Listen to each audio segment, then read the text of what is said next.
Yena, Jesu ni yena wa mathomo. Jesu ke yena wa mafelelo ke ashu pale omega. Nthabiseng ha o kake ngwana ke ha o kake wa ba re o tsama he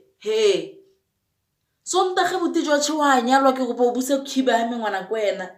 wa nkgotsosa o itseng Thabiseng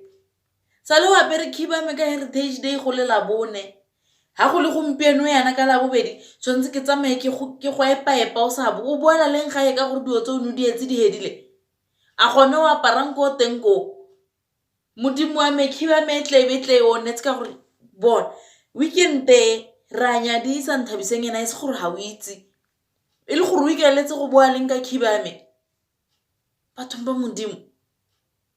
Nthabiseng we Nthabiseng wa nkutlwa modimo wa me re ngwana o ndropetse phone yo ke founela rragwe ke lebetse gore rragwe hana madi hela Jesu bathong ba modimo we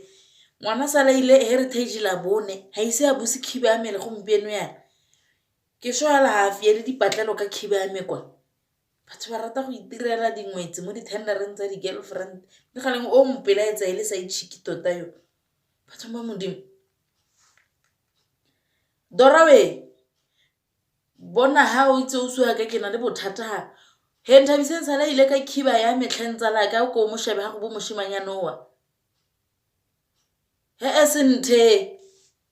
a re bone Nthabiseng a fiela patla ke hetsa go bua so seo ke hetsa go bua ka motho ha tla go tla tona le sporofeto